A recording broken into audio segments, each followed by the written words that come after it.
I hope all that makes sense. If it doesn't, press the J button on your keyboard and watch it again. But okay, let's say that all of this is true, and this works exactly like Japan wants it to. The yen starts going up, right? Proving all the short sellers wrong. What happens to the US? All else being equal, here's what happened to the markets when the yen got stronger throughout history. Check this out. You're looking at 30 years of the yen versus the dollar. The gray bars are official US recessions, and every red part here is when the yen got stronger relative to the US dollar. Here's what happened. In 1998, the yen went up 15% in just 3 days. What was happening at the time was a collapse of long-term capital management, which was a hedge fund blow-up so big the Federal Reserve had to organize a rescue. And at the center of that problem was an earlier version of that carry trade that was unwinding. Then in 2008, the yen goes higher all year long. That's the global financial crisis. Every borrowed yen bet in the world was starting to unwind. Then 2011, record yen high, peak global fear.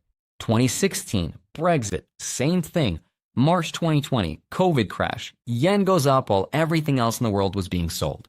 Then August 2020, the Bank of Japan increased interest rates by just a little, 0.25%.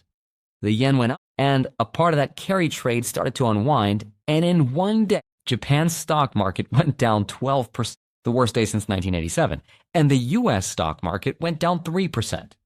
Millions of people here in the US watched their portfolios lose money that day with no idea what was happening.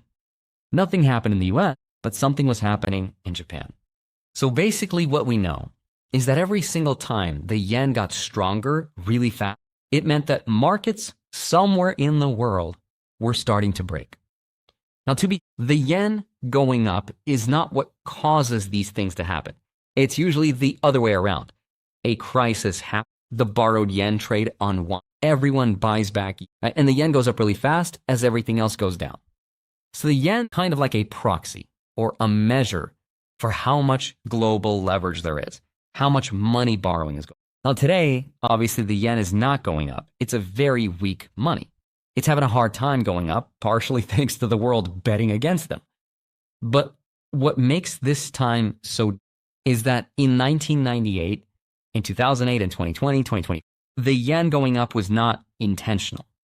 But this time, a stronger is the plan.